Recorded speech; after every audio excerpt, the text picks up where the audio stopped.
siglong paniniwala at pagtitiwala.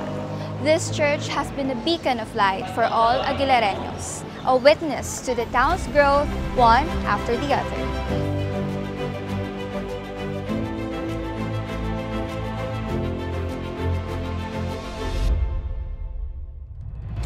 Actually, ito po ay tinatag 1811. Kaya pag pumasok kayo ng simbahan, makikita ninyo na 1811 yung ating simbahan. Sa pagkakaalam po, ito ay tinatag ng mga Dominicano. Kasi noong unang panahon, ang San Carlos ay barangay po itong Aguilar bago siya naging bayan. At mula noon ay umunlad na yung bayan na ito at syempre nauna yung simbahan. Noong tinayong Aguilar, ang pagkakaalam ko rin, sabay yung Alaminos, yung simbahan. So yung kanilang struktura ay pareho.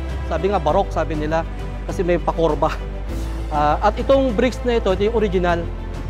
Yung pinatong lang sa harapan, ito yung bago. Pero yung sa likod po na yan, yun po yung original. So yung buong simbahan po ay bricks actually. At nung unang panahon, totoo po yung sinasabi nila na ginamit na lang siya ng itlog na puti. Kasi nung inayos po namin siya, nung hinukay namin yung mga bricks, may mga itlog na puti na nakapatong-patong talaga. Napakalaking bagay kasi yung mga taga-Aguilareños, malakas ang kanilang pananampalataya. Particular yung kanilang debosyon kay San Jose, yung patron. Meron silang paniwala dito na tinatawag naming usdungan mo kami, San Jose. Ibig sabihin, pag pumunta kayo sa harap ng simbahan, meron doon original na estatwa ni San Jose, made from wood, at nakausdong siya sa buong Aguilar.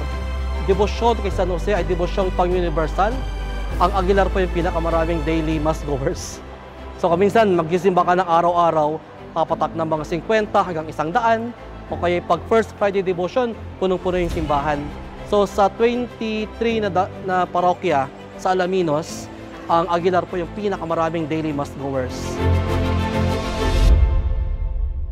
According sa history, actually, yung bell nila dito ay dinala noong year 1866. And until now, yun pa rin yung bell na ginagamit nila at yung bell na naririnig sa bayan ng